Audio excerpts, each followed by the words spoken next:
உலகத்தில் எந்த சாதனையை முறியடிக்க முடிஞ்சாலும் டெஸ்ட் கிரிக்கெட் வரலாற்றில் பிரெயின் லாரா அடித்த 400 ரன்னை யாராலையுமே அடிக்க முடியாது அப்படின்னு இன்ன வரைக்கும் பேசிக்கிட்டு இருக்காங்க. அப்படி இருக்கும்போது சவுத் ஆப்பிரிக்காவோட பிளேயர் முல்டருக்கு வந்து அப்படி ஒரு அழகான சான்சஸ் கிடச்சிச்சு. செம்மையாக அதிரடியாக விளையாண்டுக்கிட்டு இருந்த அவர் 367 ரன் அடித்து இன்னும் 33 ரன் அடிச்சிருந்தா பிரெயின் லாரா சாதனையை முறியடிச்சிருக்கலாம். அப்படி ஒரு வாய்ப்பு இருந்தும் சவுத் ஆப்பிரிக்கா டிக்ளேர் பண்ணதுனால எல்லாருமே வந்து எதுக்காக இப்படி பண்ணீங்கன்னு சொல்லி எக்கச்சக்கமாக கேள்வி எழுப்பிக்கிட்டு இருக்காங்க. ஒருவேளை உங்கள் எல்லாருக்கும் ஒரு எண்ணம் வரலாம், மேபி கேப்டன் தான் அப்படி பண்ணிட்டாரோ அப்படின்னு சொல்லிட்டு. ஆனால் நேற்று சவுத் ஆப்பிரிக்கா டீமை லீட் பண்ணது யாருன்னு பார்த்தீங்கன்னா முல்டர் தான் கேப்டனாக இருந்தால் லீட் பண்ணிக்கிட்டு இருக்காரு. அப்படி இருக்கும்போது அவர் என்ன 33 ரன் அடிச்சிருந்துருக்கலாம். ஆனால் அதை பண்ணாமல் அதுக்கு அவர் ஒரு எக்ஸ்பிளனேஷன் கொடுத்துருக்காரு.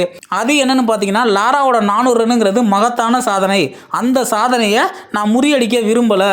இப்போ மட்டும் கிடையாது, ஃபியூச்சர்லேயும் எனக்கு அப்படி ஒரு சான்ஸ் கிடச்சிச்சின்னா அப்போவும் நான் அதை பண்ண மாட்டேன் அப்படிங்கிற மாதிரி சொல்லியிருக்காருங்க. நீங்கள் முல்டர் பண்ண இந்த விஷயத்தை பற்றி என்ன நினைக்கிறீங்க? ஃபியூச்சரில் லாராவோட சாதனையை முறியடிக்கிறது யாராக இருக்கும் அப்படிங்கிறதையும் கமெண்ட் செக்ஷனில் பதிவு பண்ணுங்கள். பாய் பாய்.